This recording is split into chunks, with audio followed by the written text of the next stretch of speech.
old school. Okay, here we go. In 1995, the singer Joan Osborne released the song One of Us, written by Eric Bazillion, and she wondered, in the song, she's wondering out loud if God was relatable. What if God was someone we could feel close to? The chorus goes something like this. What if God was one of us, just as slow like one of us, just a stranger on a bus, just trying to make his way home?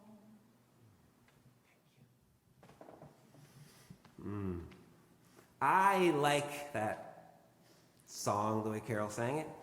And I like the idea that the unknowable wants to be known, even going as far as expressing their infinite personality and unknowing persona in a knowable human being.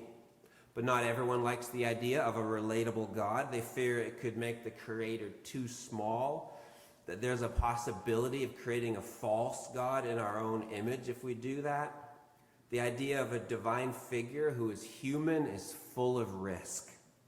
Aware of these pitfalls, the Apostle John writes this letter listing off some criteria to validate claims for Jesus to be such a relatable divine human person. I don't know, maybe you're thinking, well, what's the big deal, Brian? Why is it so important why is it such a big deal if Jesus maybe wasn't truly human, but more of an angel or a little God from heaven with the appearance of a human? Does it really matter? And those are questions facing the original recipients of this letter of 1 John.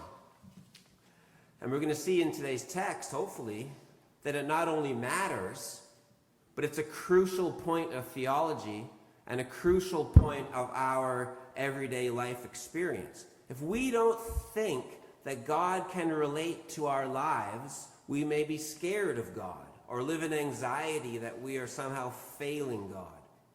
But if we believe that God understands our lives, then we will be more likely to reach out when we are afraid, feeling frail, or battling depression. It's kind of like being a parent. I want my two boys to be convinced that I am emotionally attuned to their pain and their feelings. If they don't think I can relate to them, they won't reach out, and they will suffer alone without the love of their dad. That is why John wrote this letter, to convince the believers that God gets them, to encourage us all to approach God with boldness when we are struggling, knowing that we will get the emotional support we need. And if anyone comes along preaching a different message, that Jesus was not a true blue, red-blooded human being, but rather a spirit or a hybrid or whatever, that they should just step off because they're not being helpful. Because, according to John at least, the only way to have a relatable God is to have a human Jesus. Let me put the conclusion. Yeah, I'm having the conclusion at the beginning. Let me put it this way. Jesus shows us what God is like. And Jesus is human like you and like me. We can be confident that Jesus can relate to us. He wasn't an Arabian prince or a secluded sage on a mountaintop or an angel from heaven. Jesus got the hiccups just like you and me.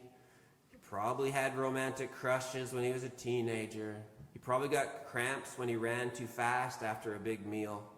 We can trust his loving compassion towards us and his healing ideas. We can trust God's heart. So let's have a quick look at this pretty long passage. We're obviously not going to hit everything in there, but here we go. And again, if you have thoughts or questions, Monday 10 a.m. or those other ways to contact me. Verse 1. Everyone who believes.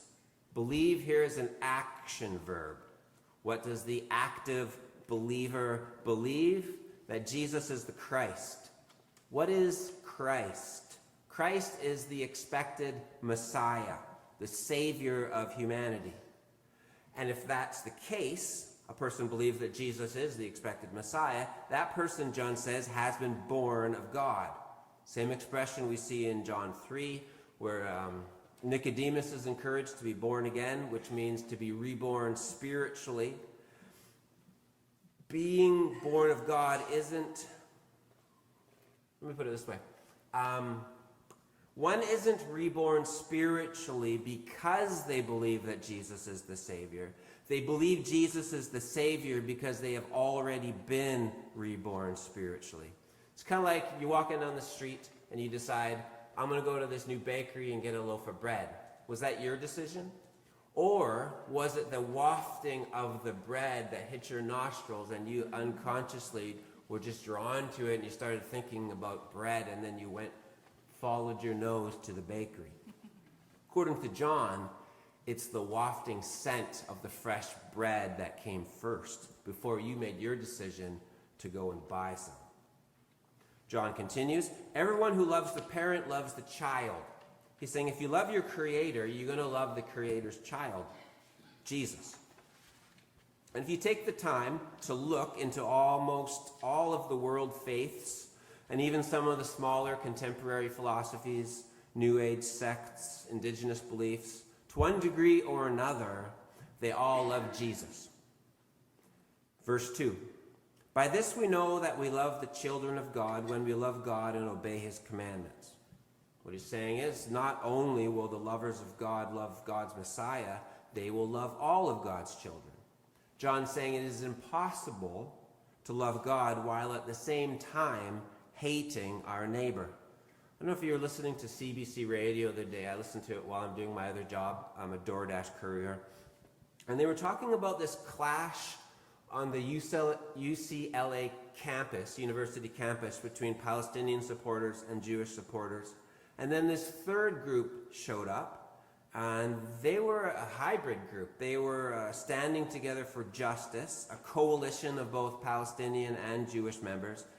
And they stood between the angry protesters, and they began singing this unity chant about shared humanity. And then, apparently, some from both groups started clapping, and some even joined in the chorus.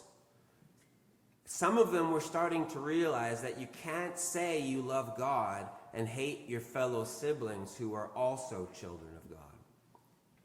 Verse 3, John continues, for the love of God is this, that we obey his commandments. And in case you think God's commandments are too difficult, he reminds us that they're not.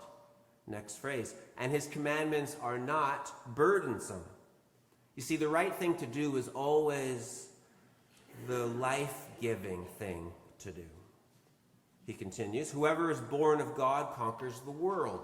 What is the world? The world, according to John, is the major adversary of the believers. All the stuff in our culture that limit the flourishing of people, that's a big topic, that's the world. The Bible links this destructive nature of the world to unseen powers and spirits. They're tough opponents, sure, but guess what? They're defeatable. How, John? How do we defeat these forces in our culture that go against the flourishing of humanity? He says, and this is the victory that conquers the world, our faith. Who is it who conquers the world but the one who believes that Jesus is the Son of God? Son of God is not as complicated as it sounds. It simply means representative of God. For example, my two sons, well, I can't say they are right now, but one day they're going to be my representatives. They're going to have the authority to speak on my behalf and represent me when I'm not there. I'll have given them the authority to speak on my behalf and to represent my interests. The word Son of God means that. It's God's representative. John appears to think that our victory in this cosmic battle against the dehumanizing forces of the world is determined by our views on Jesus' human and divine identity. We're going to return to that bit later. Now John begins to list off some of the criteria to show that Jesus is worthy of our faith, that he's trustworthy, we can bring our problems to God. verse 6. This is the one who came by water and blood. Jesus Christ, Jesus the Son of God, Jesus the Messiah, not with the water only, but with the water and the blood. Here's the first two criteria: water and blood. What's the water? Jesus' baptism. The water where God and the dove testified that Jesus was his child, his son, his representative.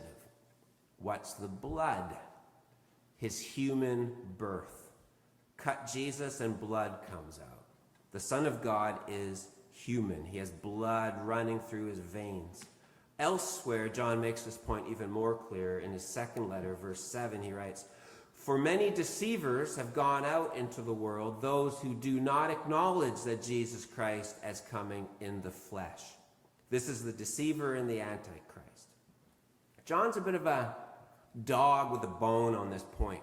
He's like, Jesus has to be human, same as you, same as me. He must have had blood. He must have had flesh. End of debate, according to John. But he continues, on top of Jesus having blood, on top of him being affirmed in the waters of baptism, he now lists off a third criteria, the endorsement of the Spirit. The next verse says, "And the Spirit is the one that testifies, for the Spirit is the truth." The Spirit affirms that Jesus is more than just human. In the story Dr. Roberts told us, we have the Spirit affirming to Peter that these Romans were just as filled with God's love as the Jewish people were. The Spirit affirmed it in that encounter. The Spirit is always affirming that Jesus is more than just human. In some way, Jesus is also divine, which is affirmed through the Spirit's miracles that he did. Verse 7. So we now have three criteria. These are the three that testify: the Spirit, the water, and the blood, and these three agree. John's saying that these three criteria should be sufficient to believe in a relatable human Jesus. But then he gives us one more just to top it off. And this one's often neglected, particularly in more conservative churches, because sometimes we're uncomfortable with emotions and feelings. Not all of you, you're different. But in some United churches and Baptist churches I've been a part of, we're uncomfortable with this next one. Those who believe in the Son of God have the testimony in their hearts. The fourth criteria is the actual presence of Jesus in our lives. It's interesting that the word heart isn't in the Greek. The idea there is our whole selves. John's saying the proof that Jesus is the real deal lies in our entire being, in that deep, mystical relationship believers can now have with God. Now, there's some people I know one online, I know of a couple here with us today, who have actually met Jesus in real life while awake. While others, like me, I've never met Jesus, but I sense Jesus. Not really feel, more of a sense. There's an important distinction there. Topic for another day. We talked about this in my sermon on thin people, if you wanted to go back and listen to it. John continues, those who do not believe in God have made him a liar by not believing in the testimony that God has given concerning his Son. So there were some people in the town, I guess, in the region, maybe infiltrating John's churches, who were teaching false things about Jesus. And they weren't teaching these things in a spirit of love or helpful conversation, but in a spirit of divisiveness and criticalness. There were people there that were enjoying stirring the pot. And John would have none of it. He goes, this is not good for the community. You're just creating unnecessary conflict, which shows disrespect to the community of faith, God's children, therefore disrespect to God. In John's mind, those who denigrate other believers don't really believe in God, and therefore make God out to be a liar. He continues, and this is the testimony: God has given us eternal life. I define eternal life as a flourishing life that starts now and continues after death. Whoever has the Son has life, and whoever does not have the Son of God does not have life. At this point, we got to just hold on and rein it in a little bit, because this strikes me as the type of exclusive religion that I left behind, that I don't like. The kind of religion that sends people to hell for not believing in Jesus. Come on, John. We were with you, but we're on the edge here, buddy. For me, it's actually a simple fix. We all obviously know people who are full of love and full of uplifting creativity, which is, by extension, spirit. The infinite spirit of intelligent love accepts these people, even if they aren't technically Jesus people. So then, if that's true, why is John being so narrow-minded? We're going to turn to my buddy Marcus Borg and his book, Speaking Christian, where he talks about these kinds of narrow-minded statements and how they kind of reflect on the experience of these early followers of Jesus. These people, like John, had experienced salvation and healing and wholeness through Jesus, and from these life-changing experiences came this response out of their hearts saying, Jesus is the way. Without Jesus, I don't know how you could possibly have a flourishing life. That's how it felt from John's experience. He's speaking his truth. You know, kind of like people who quit smoking and they become the most ardent promoters of everybody quitting smoking. Maybe that's a little bit of an analogy. So that hopefully maybe might help us understand why John was coming across so narrow. Another analogy that Borg uses to help us understand this seemingly narrow-minded verse is he compares it to the language of love, like the words lovers use for their beloved. When we say to our beloved, you are the most beautiful person in the world, we're not actually making a factual statement that everyone should agree with. Somebody might overhear us and say, most beautiful person in the world? Well, yeah, they're cute, but not the most beautiful person in the world. That would be missing the point.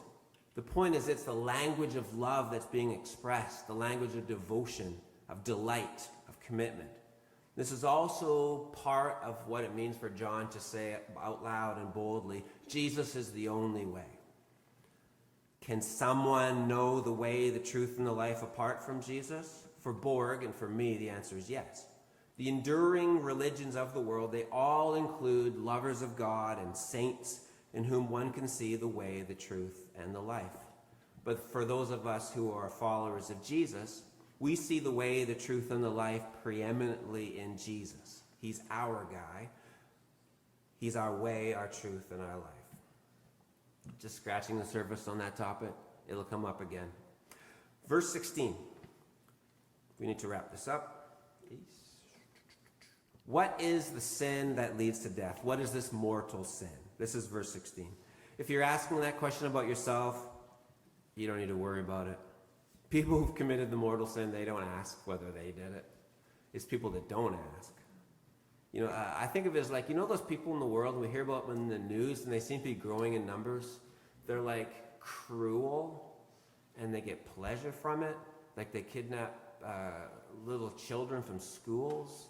They like train children to kill. And then they laugh, they behead somebody, and they just think it's hilarious. These type of people, cruel people who get pleasure from being cruel to God's children, I would bet they're committing mortal sins. So that's what I think he's talking about here. But if you're here in church, I highly doubt that you need to worry. Let's wrap this up. Jesus meets all 4 criteria for being the representative of God. He's got blood. He was affirmed at his baptism. He was 100% spirit-filled. And he continues to prove his healing reality in our hearts. We can boldly declare that we do have a God who gets us, a God who is one of us. Jesus did make his way home, and he brought us with him. The obvious response couldn't be more simple. Believe it. Trust it. Reach out to Jesus. Share your heart with this God. And as I say almost every Sunday, if you do, your life will never be the same. Thanks be to God.